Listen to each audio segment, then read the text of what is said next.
On Monday, March 28, 1966, Sir Walter Springfellow, Director General of the Australian Security Intelligence Organisation, left his home in Mossman, in the city of Sydney, to return to Melbourne, and the then headquarters of ASIO, an ex-Justice of the Supreme Court of New South Wales.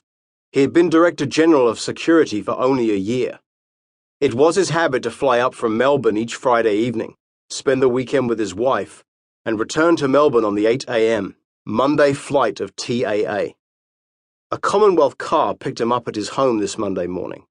It usually did, and delivered him to Kingsford Smith Airport at Mascot at 7:45.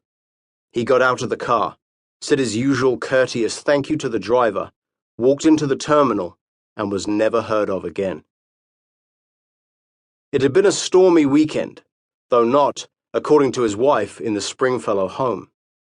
A huge storm had blown up along the New South Wales coast, and there had been considerable damage north of Sydney. The sea had been such that big swells had rolled into Sydney Harbour, and for the first time, surfies had ridden their boards down Middle Harbour. The storm, however, had not got beyond the Blue Mountains 50 miles west of the city, and out on the plains there were cloudless skies and one of the worst droughts in 20 years. Down in Melbourne, there had been an ugly demonstration against the sending of draftees to Vietnam, and the Prime Minister, Harold Holt, had suffered a barrage of eggs and tomatoes, something a little softer than the draftees would have to face. The report on the demonstration and photographs of the egg and tomato bombardiers were waiting on the Director General's desk for him. He would have smiled at such criminal acts, but only to himself.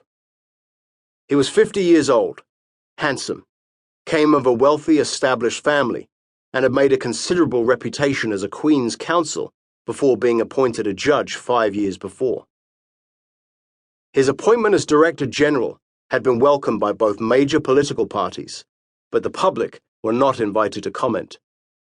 National security was thought, in those days, too esoteric for public intelligence to comprehend.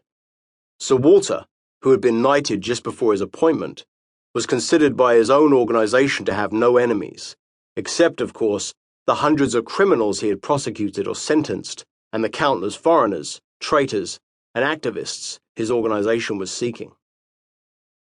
He had been married for 2 years to a beautiful wife, 25 years his junior, and it seemed that he lived in the best of all possible worlds, though naturally he did not boast of that during his 5 days a week in Melbourne, a city which thought it was the best of all possible worlds.